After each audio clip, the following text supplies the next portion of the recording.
Since I became Prime Minister, I've said we must get on and get Brexit done on October the 31st so that this country can move on. Sir, my amendment is that Mr. President should be invited to come and explain the situation. For the Nigerian government to stop killing its people and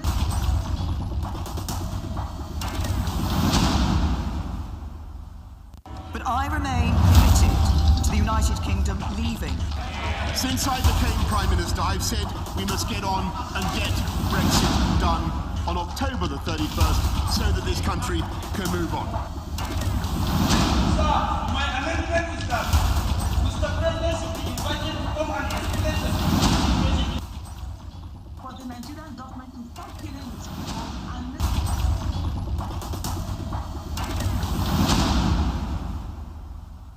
But I remain committed to the United Kingdom leaving.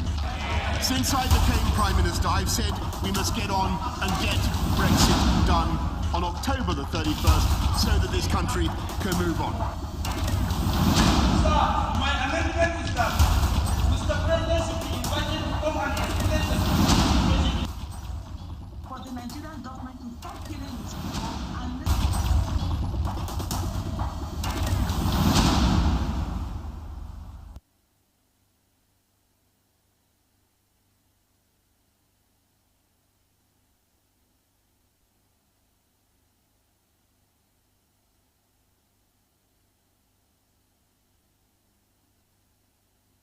Facts about politics and unrestricted viewpoints. That's what we discuss on Open Conversation. It's a great time having you. We're so really sorry about the time we're starting quite on issues today.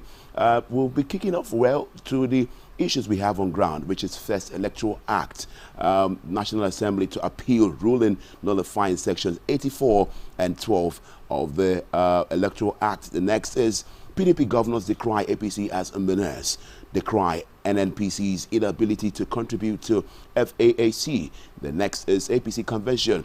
We will align with Buhari's choice of candidate for chairmanship, says the governors of APC. Now, the last on the list is 2023 presidency. Tambowal meets IBB. Abdusalami dismisses zoning rumor in PDP. When we come back, we'll get to introduce our guests and go into the discussions in earnest. Stay with us.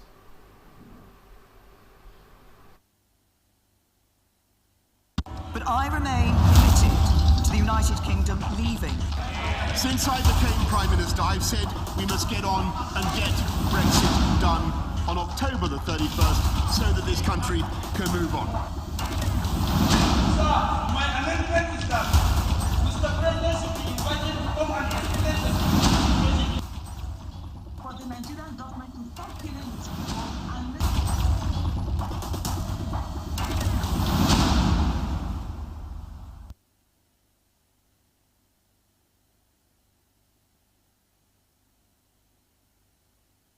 And I'd like to start first with the issue on ground on the National Assembly. Now, the National Assembly has resolved to appeal the judgment of Federal High Court, Umaya, nullifying sections 84 of 12 of the new Electoral Act 2022. ATN reports that Justice Evelyn Anyadike of a Federal High Court sitting in Umaya, Abia State, has declared section 84 of subsection 12 as unconstitutional, invalid, illegal, null and void, and of no effect whatsoever, and cannot stand as it is in violation of the clear provisions of the Constitution. The House also asked the Attorney General of the Federation and Minister of Justice, Abubakar Malami, to stay action on the issue until all appeal processes are concluded. The decision was reached by the House following motion which came on the matter of privilege by a member of the House of Representatives, Honorable Sada Soli Njebia, informing the Green Chamber of infringement of his privilege by as a member parliament. Now, we had a report by reporter over there in Abuja at the House today. We'd like to take clips of those sitting in the House today. So let's take a listen to these. Honorable Sada Sole, who came under matters of privilege, said his right as member of the parliament has been infringed upon by the judgment of the court. Mr. Speaker, this judgment is not only an insult, but it's an attempt to oust the jurisdictions of the parliament in making laws by directing an appointee of the executive to delete a law made by National Assembly. Mr. Speaker, reference to legislative law reports of Nigeria, Olisa Obakoba San versus National Assembly, page 2100, paragraph 15 reads, courts cannot read into or import into the Constitution what the legislators never intend. Indeed, it is now firmly settled law that courts of law, while interpreting the Constitution or statute, have no power or jurisdiction to read into it what the legislators did not provide for, and also have no power to read out of the statute what it is provided for by the legislator. Mr. Speaker, the judgment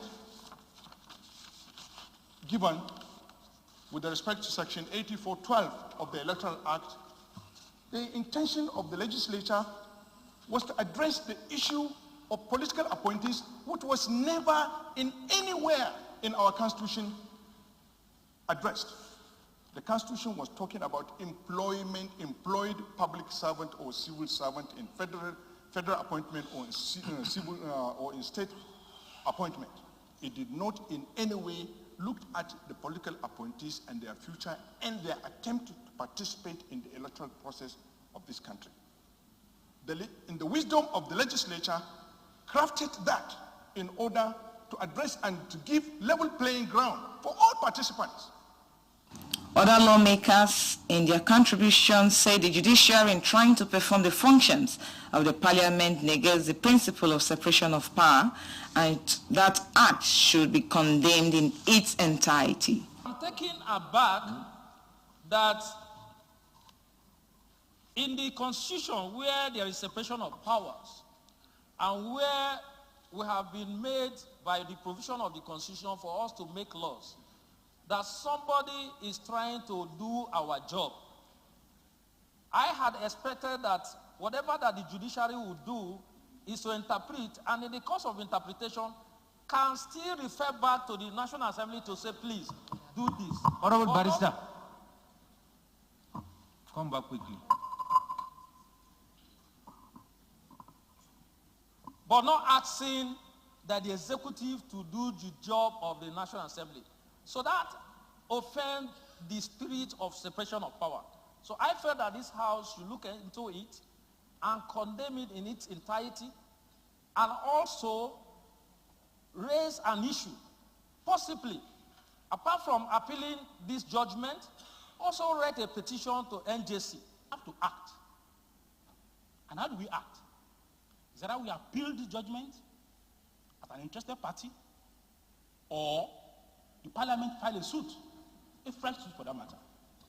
However, we can take our position further by complaining formally to NJC on the judge who gave this kind of judgment. Because it is obvious the judge actually ought via his power. And of course, even as a parliament, we have no disciplinary power on the judge. So we must formally report the judge to his boss, which is the NJC. However, we must save time now, act, file an appeal, or file a fresh suit. We still have the time to nip it on the ball. Thank you. All right, so we'll listen to what the issues really loomed around at the Green Chamber yesterday concerning the case and the ruling of the judge. Now, meanwhile, the Attorney General of the Federation and Minister of Justice, Abubakar Malami, says the deletion of Section 84, subsection 12 of the Electoral Act 2022 is still a work in progress, and is being considered as such. He said this while fielding questions from State House of Correspondents after the weekly Federal Executive Council meeting on Wednesday. According to him, while the possibility of appeal is not in doubt, government creators are and the Law Reform Commission responsible for codification and gazetting of the laws are collaborating with the Office of the Attorney General to ensure that any addition made to the law is in line with the provisions of the law. And those were the matters really raised here. Now joining me today to do justice to these trending political issues today, first is Chief Honorable Bona Woke, former Commissioner for Information and Communication in Rivers State, and a former member of the House of Representatives. Honorable Bona Woke, you're welcome. Thank you so much. All right, next also is Dr. Emmanuel Warner, Senior Lecturer, Department of Political Science, Faculty of Social Sciences, University of Port Harcourt. Dr. Emmanuel, welcome to the conversation this morning. Thank you very much. I hope I got the introductions right now. Oh yeah, this time around you are correct. All right, so we'll move on with the issue on ground.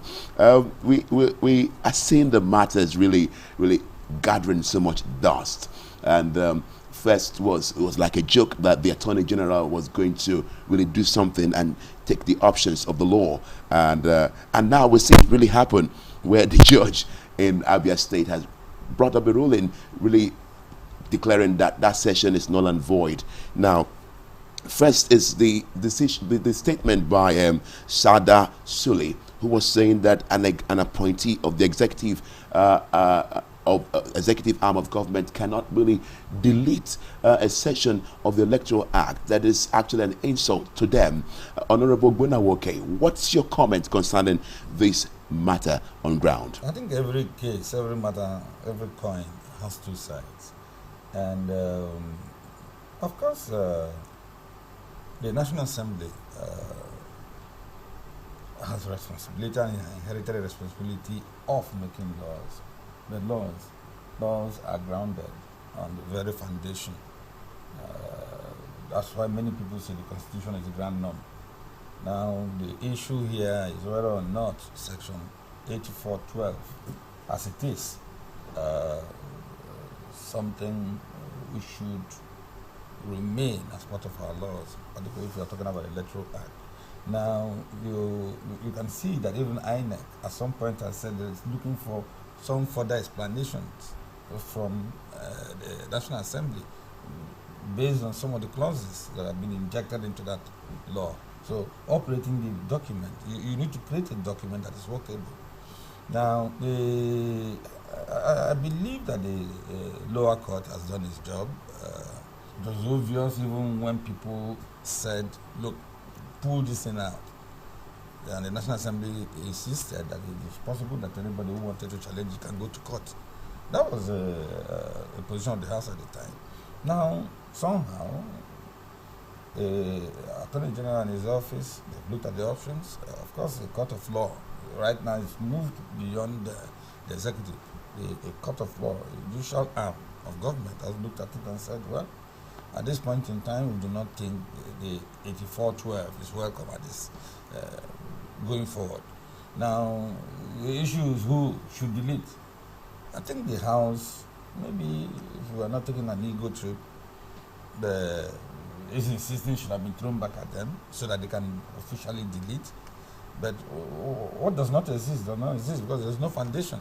The court has removed the foundation, the ground upon which that clause 8412 was injected. So I don't imagine there's much of an issue. But well, there's an appellate court. The House is saying it's going to appeal.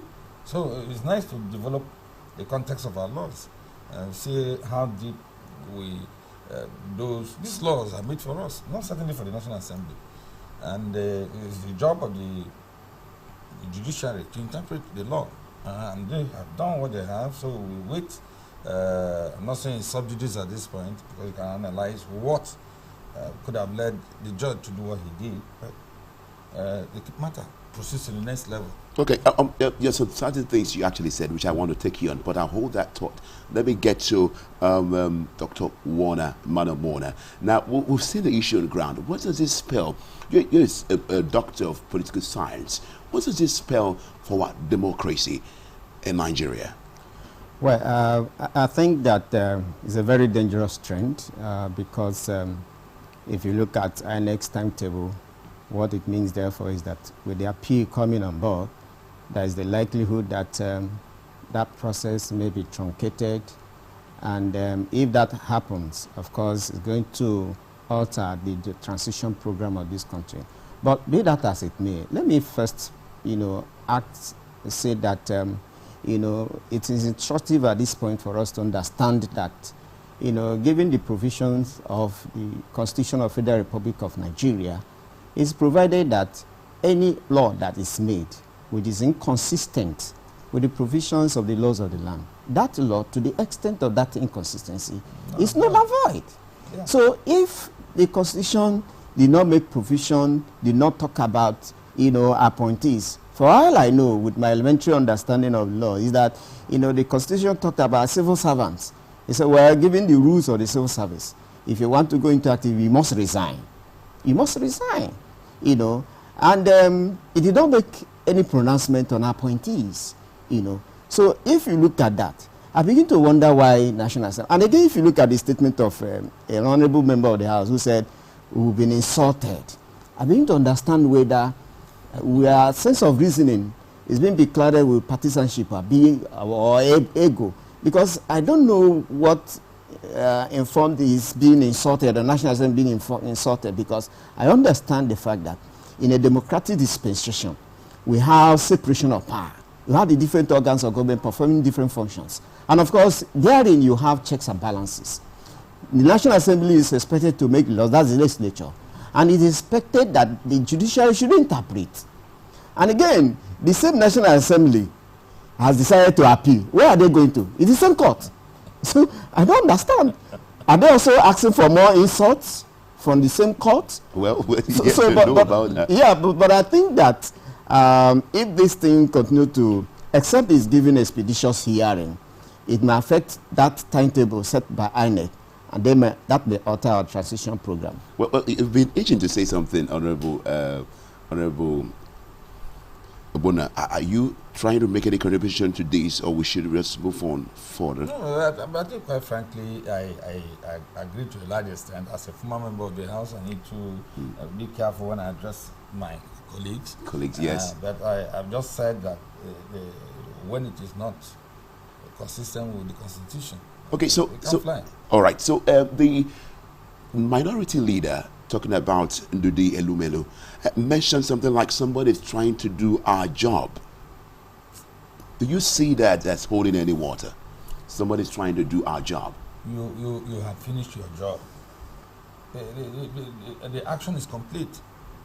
A law has been signed. It's a document. The presidency, in signing off that document, appealed to the House to revisit the issue of 8412, saying it was otherwise with the Constitution. And reasonably, rather than deal with it, they have stopped it. It was necessary to even test it in court. That test has come. Now, for me, I imagine that I'm fair, except to the extent and meant that having taken the decision to strike it out, that instruction to strike out that clause should have come back to them. If that is what he's saying, perhaps. But what, if you look at the spirit of that decision, what the judge said was that when you are preparing the final document, that document printing is going as a document, kindly delete that. So the printer, whoever in law who handle that aspect, will delete it. Okay. It's not an insult. All right. So, Dr. Warner, now let's go to the higher chamber, which is the Senate. Now, let's see the statement by Senator George Sekibo, representing Rivers East and co-sponsor of the 80 other lawmakers. Now, it cited Section 4 of the 1999 Constitution as amended. Sekibor stated that the National Assembly is empowered by virtue of its provisions to make laws for the peace, order, and good governance of Nigeria. He added that Section 228 list should and such functions to include making of laws, ensure internal democracy within political parties. He says the section provides that in part that the National Assembly may by power provide guidelines and rules to ensure internal democracy within political parties, including making laws for the conduct of party primaries, party congresses, and party conventions, and the conferment on the Independent National Electoral Commission of powers as may appear by the National Assembly to be necessary or desirable for the purpose of enabling the Commission more effectively to ensure that political parties observe the practices of internal democracy, including the fair and transparent conduct of party primaries, party congresses, and party conventions. It's quite a long list he actually made yesterday at the House. So now that's really, I'm feeling we're in the court of law now. It's trying to really appeal the case already. So what's your take on this one? Well, Nnamdi, I think he just stated the obvious. I mean, that is not in contestation. I mean, the Constitution is very, very clear in that. But again, in doing that, like I said earlier, you have checks and balances.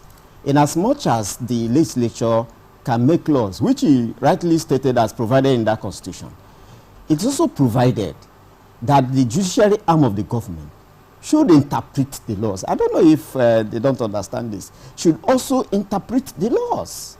And if in the course of interpretation, any law made by the National Assembly runs contrary to that of the provision of the Constitution, that law is nullified. It's obvious. I was thinking that, you know, the National Assembly of the Senate now should have a more constitutional backed up argument in terms of where it is provided here that, you know, appointees should resign, you know, before they can contest an election. Then that will be another issue that needs to be interpreted again, maybe by a higher court. But from what he's saying, I'm in doubt. I have fear whether that tapis may fly, because it's going to be another insult, according to them, that the judiciary may also bring to them. Because if you look at the way democratic process or system is being run, we have checks and balances. You have all those things in place. The essence is to avoid arbitrary and draconian laws being made for the interest of generality of the people. That's why we have the checks and balances. That's why the three arms of government are like watchdogs. So for me, I think there is more than meets the eye. I think that the National Assembly is yet to tell us what actually is in their mind. Okay, Honorable Bona, do you see any issue of personal interest here rising? No, well, there are big claims. You know, we live in a country and a marketplace, and people are bound to take positions. We are like people in the market buying and selling, and so usually there will be haggling. It's normal in a political process. Now, but there have been some feeling in some quarters that some persons have been targeted. Oh. Okay, because for avoidance of doubt, we've always the resignation of serving public officers have always been something that we have respected in this country. So it's nothing new. Perhaps what is new is the way this section was framed. Okay, I was a commissioner many years ago. Before going to the National Assembly, I had to resign. But you will resign within time. These provisions, that's why people are saying, because you are provided for who is qualified and what the rules are. And as one lawyer put it, you cannot speak on a matter that the Constitution has already spoken on. You know, so that's the issue. Now, the politics is deep, and this is the season. Some of our politics becoming increasingly technical. People are not winning in the field; they are winning through law. And so, did you actually not any form of fear because when you were a commissioner and you resigned? Because that's some of the issues I could really cite here, that when they resign, they may not get the office in which they are really vying for in the political scene. I think that there is timing. And then if you want to do something, you make up your mind. Like they say in law, you cannot reprobate and approbate at the same time. It's not possible. All right, so you've heard it. So we'll be moving on right now. If you're just joining us, this is Open Conversation, and we've been speaking with Dr. Emmanuel Warner of the Department of Political Science, Social Sciences Faculty, and the University of Port Harcourt. And also we've been speaking with the former member of the House of Representatives and also a former Commissioner for Information and Communication, Honorable Obunna Woke. So we move over now to the next issue we have on ground, which is PDP decrying APC as a menace and describing it as a menace. And it's quite alarming here today. We've been seeing issues and tantrums really thrown by these two major parties right now on ground. Now, governors-elect on the platform of the People's Democratic Party, PDP, has really described the ruling All Progressive Congress, APC, as a menace to Nigeria. PDP Governors Forum, in a communique issued at the end of its meeting in Aba, Abia State on Wednesday, also described the inability of the Nigerian National Petroleum Corporation, NNPC, to make its statutory contribution to the Federation Account Allocation Committee, which is the FAAC, despite oil selling at above $110. The government, after their review of the hardship and suffering allegedly being meted at of the Nigerian by the APC led by the government, said the PDP is ready to take over and offer qualitative leadership options to rescue the nation. They noted that life was much better in 2015 under the PDP than today under the APC, as exemplified in the following comparative indicators obtained mainly from the National Bureau of Statistics. Diesel, which is critical for running of SMEs, was 131.47 naira. In 2015, it now costs above 700 naira, and fuel, official and black market, was 887 naira and 155 naira. In 2015, it now costs for 167 and 350 naira. That's what he really stated, and it was quite alarming that he said that the scarcity of fuel, which has resulted in the loss of several man-hours, is a disgrace to Nigeria. The collapse of national grid 126 times in 7 years, June 2015 to March 2022, and its consequences for non-availability of power is most fortunate. Now, this is the issue we have on ground. Dr. Warner, these are the two major parties we have in Nigeria, and one is saying that in our time, it wasn't like this. We had a better system and we had a better livelihood in Nigeria, and now you've made it worse. And the other is still saying that the issues in your time are quite different. You can't compare what happened in your time to what is happening now. What's your take on these issues going on ground now? We'll see some political undertone, and this is the time PDP is raising up this matter against the APC. Why is it now? Well, it's that because, you know, the season we are in, there's intensive politicking now as a build-up to 2023 general elections. But I think that we may look at the issue from some parameters. First of all, as political parties, you know, PDP and APC, and indeed other political parties in Nigeria, do not have ideology. And this is one critical issue that defines political parties all over the world. And this serves as a ruler, as a compass, you know, to guide political parties in terms of, you know, formulating their manifesto and, in fact, guiding them when eventually they are in power. But unfortunately, that is not the case. So I begin to wonder the difference. Again, I am also surprised that PDP did not also raise the issue of corruption. Because even in the time PDP was in power, we saw the issue of corruption, which of course we are still seeing now. So what is the difference? But again, I also want to say that when the government comes to power, the essence is to improve on what the previous government has done, because we believe that government is a continuum. We expect that, having learned from the mistakes of the former government, we need to improve. But unfortunately, from what is happening, it appears that is not the case. Because like the comparative analysis, which I think is true, has been given, you can agree with me that rather than improving, particularly on the living standard of Nigerians, it appears, things are almost slipping out of hand. So I want to believe that, comparatively, there is this disparity in terms of what happened in days when PDP was in power and what is happening now. For instance, look at the educational sector. I want to talk about where I belong. In 2020, ASU were on strike for almost 7 months, about 7 months or 8 months thereabout. And students were at home. It was a long struggle with the federal government. And at the end of the day, I was thinking that there should have been very huge lesson that the government would have learned from that. And I remember that the Honorable Minister of Labour and Productivity told the Nigerians that he will not allow ASU again to go on strike. But just 1 year, barely 1 year after, we are neck deep into it.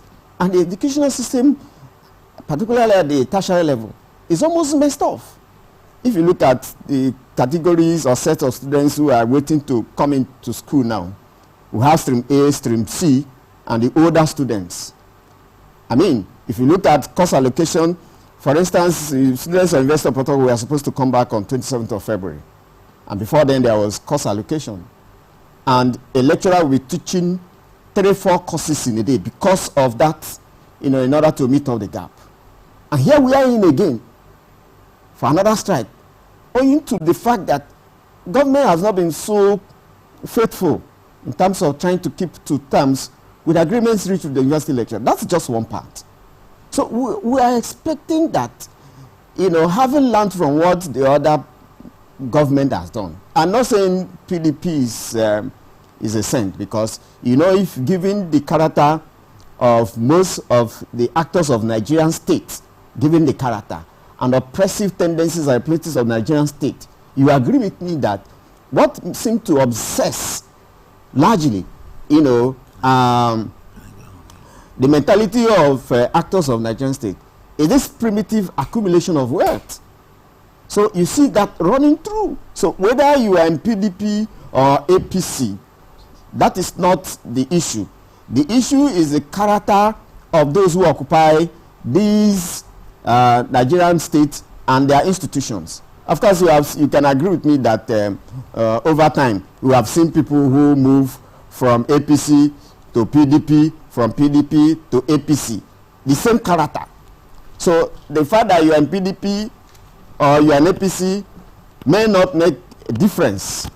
So my worry is that as a government, all we need to do is, or the primary function of government, is to ensure that, it improves on the mistakes made by the previous government so that you can better the lives of the people. But unfortunately, from what we are seeing now, it appears we are even retrogressing 50 steps backwards, which is not supposed to be the case. So I think that it is on that basis that comparative analysis can make meaning to us. Because if it is based on that, you will agree with me that this government, when they were preparing to come to power, promised Nigerians that you have 1 naira to $1.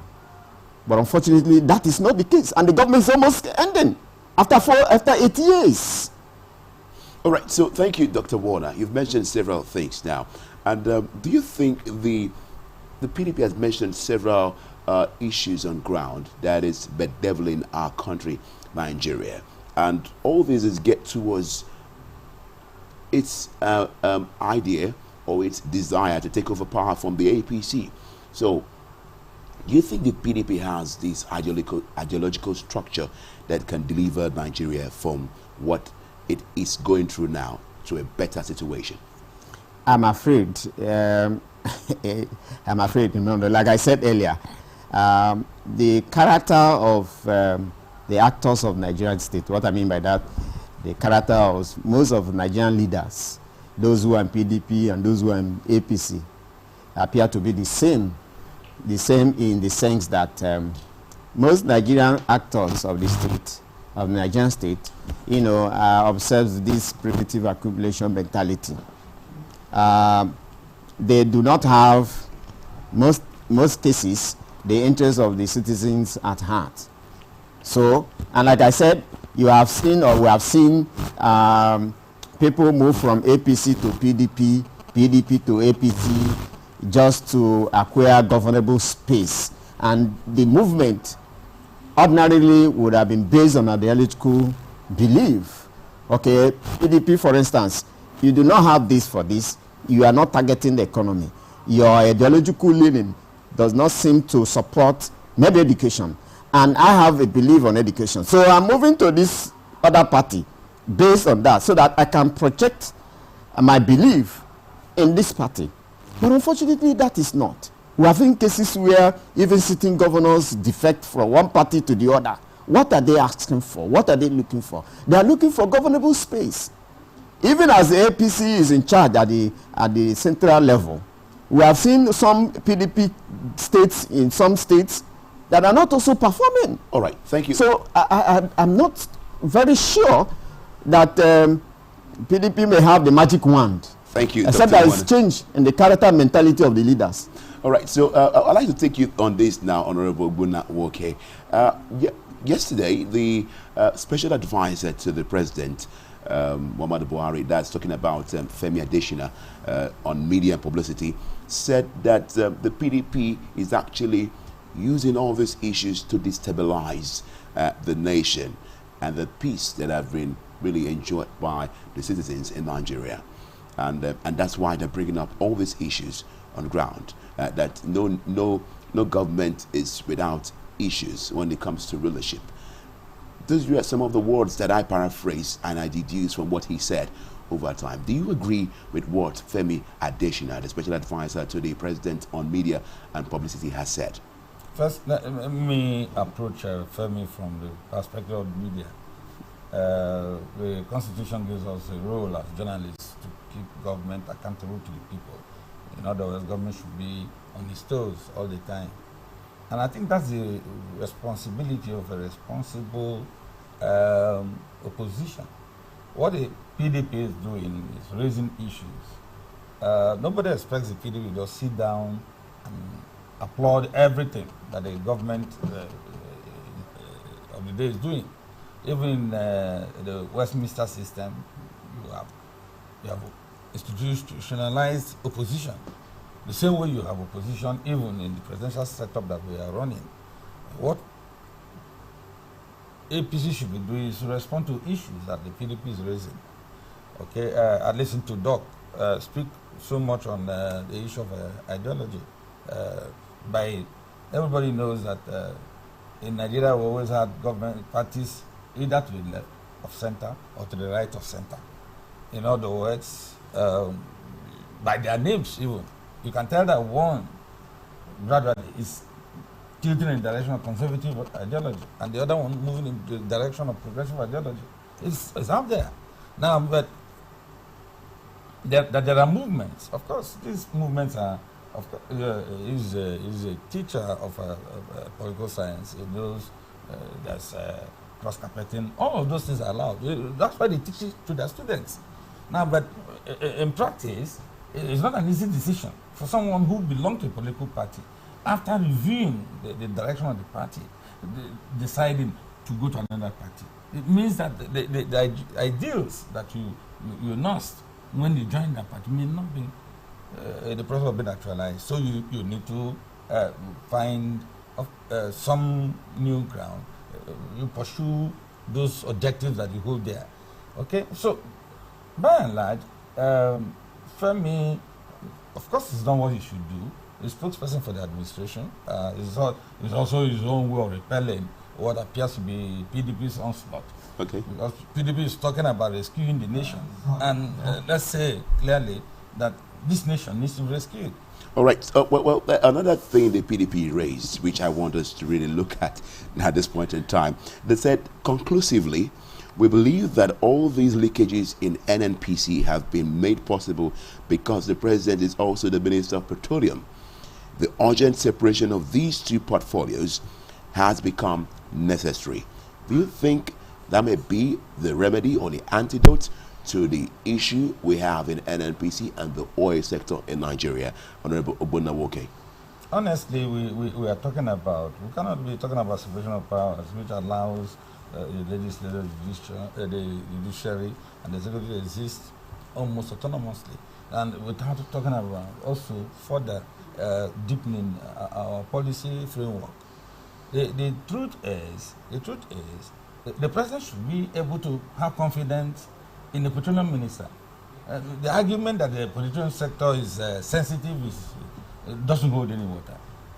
We had men like, let's be sure, Professor David West, who acted as oil minister on behalf of Nigeria. So there have been times in this country's history when ministers have been in charge.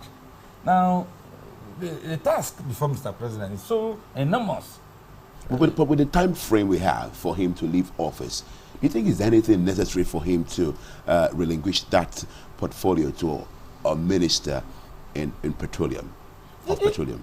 Frankly, we are talking about privatization in the oil sector, isn't it? That's this whole idea of the PIA. And it means that as we speak, NNPC is no longer a public business. It's been liberalized. Okay, so which means that what we expect of government, better policies, good policies, which provide a healthy environment for action. But the day-to-day running of the oil sector have become too technical at this point for undue intervention from government. All right, so this is Open Conversation if you're joining us, and we'll be taking a break. When we come back, we'll be moving over to the issue of the APC convention. We will align with Buhari's choice of candidate for chairmanship, says the governors of APC. Stay with us. But I remain committed to the United Kingdom leaving. Since I became Prime Minister, I've said we must get on and get Brexit done on October the 31st so that this country can move on. Sir, my amendment is that Mr. President should be invited to come and explain the For the Nigerian government to stop killing its people and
On the facts, breaking news, and in-depth interviews on a wide range of topics. Atlantic Television Network, home for in-depth reportage. Facts, professionalism, all the news you need. Atlantic Television Network. Atlantic Television Network. Atlantic Television Network, anchoring facts.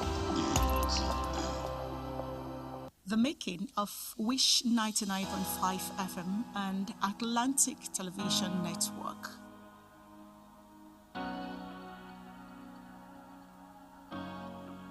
But I remain committed to the United Kingdom leaving. Since I became Prime Minister, I've said we must get on and get Brexit done on October the 31st so that this country can move on. Sir, my amendment is that Mr. President should be invited to come and explain the situation. For the Nigerian government to stop killing its people and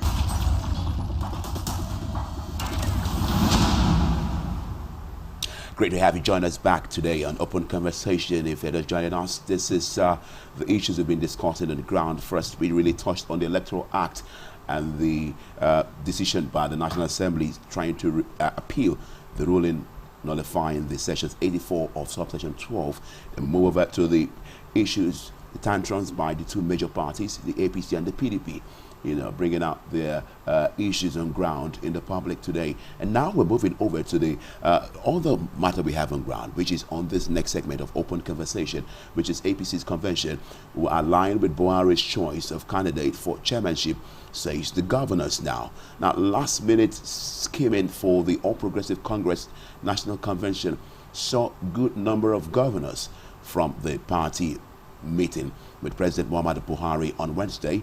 They have, however, pledged to align with any candidate of Buhari's choice, especially for the chairmanship position, which will be keenly contested this week. Recall that despite initial skepticisms that greeted plans for the convention, the party stakeholders are finalizing logistic arrangement for the convention, which holds this March 26th. Now, the governors were led to the meeting by the chairman of the interim committee of the party and governor of Yobe State, Mai Mala Buni, the chairman of Progressive Governors Forum, PGF, and governor of Kebbi State, Atiku Bugudu, said that they will support any process that would lead to a consensus. Recall, Buhari had last month said he will from the Department of Political Science, Faculty of Social Sciences, University of Port Harcourt, Dr. Emmanuel Warner. Now, the Honorable Ogbonna, we're seeing issues here. Really, all the governors all of a sudden are agreeing to what the president is saying concerning a consensus candidate. Formerly, we had disparate views. We had divergent views on this, which really led to, remember, people like Nasir El-Rufai, the Kaduna State governor, bringing up a matter that the president does not really support the Buni-led committee for the issues on ground. And this is what is really happening. All of a sudden, they're agreeing. What do you make of this? Is there a point whereby we have a negotiation going on that has made all the governors in the APC agreeing all of a sudden to a consensus candidate? Two events are playing out here. One, leadership has been offered even at the last minute by the president, who is indeed the leader of the party. Now, the other thing to say is that there have been consistent engagements by interest groups within the APC to find common grounds. I was one of those who thought, given what was playing out, that the convention was not possible. I'm sure I've had to say that somewhere, that it was impossible that the convention would hold. Now, but there have been last-minute efforts by the party. Of course, we say in politics that we disagree to agree. Disagreeing does not in itself absolute. But if somebody offers a more superior argument, it stands to reason that regardless of what you feel, and if you're a team player, that you need to play with the team. Now, if this convention goes on, it is simply because somewhere along the line, Buhari woke up from sleep and took care of business. Now, all of these governors who have interests here and there, some want to be president, some want to be vice president, all of those issues, those dividing lines between them, have raised such a lot of furor within the APC family. But we need to wait. Anything can happen. It's a good thing that the courts, again, sometimes you talk about them in good light, sometimes in bad light. Because I've said it's not right for you to take your party to court. Well, we are waiting for further interpretations on that. But it ought to have some salutary impact, particularly among those who want to go to court to scuttle or stop the convention. Those who are aggrieved, because there still may be, regardless of the commitment now to the president, that there may be people who are saying yes, but they mean to say no. That happens in politics when the numbers begin to turn out. Because if you are doing consensus, then it means there will be one candidate. If consensus please fail, then there will be two candidates on convention day. Okay, so now this is a consensus now. They are agreeing to. And that means whatever they are saying, that we'll throw our weight and support to any candidate the president actually brings on board. My question to you, Dr. Warner, is, do you think this is really the mind of all the APC governors, knowing the issues that have really happened previously? Well, let me say that whereas consensus building is part of the democratic process, and in democracy, there's also what we call deliberative democracy, which is a build-up to that consensus building, where it is expected that all the relevant stakeholders will have opportunity to express themselves. It is that point where, the prevalent ideas or views will take the order of the day. I want to believe that these other stakeholders, the governors, we are given that opportunity to express themselves. I want to believe that. Otherwise, I see a situation where, there's a suppression of views and ideas, which I think democracy abhors. Democracy abhors coercion. And what appears to be a dangerous trend in the political, process of this country is that we have a situation where politics now revolves around strong individuals, where you have strong institutions, probably because of the fact that the other people feel that, well, we need to queue in for one or two benefits. Otherwise, if you are not part of this man or you are not queuing behind this man, there are certain things you may lose, or you may face certain penalties as a result of that. So you say that certain negotiations have actually gone on? Yeah, so if you have that kind of scenario, it means that the views of the people, will be suppressed. And that is not in the interest of democracy. But I want to also believe the fact that, like I said earlier, you have consensus building, which is part of democratic process. The convention. The issue is what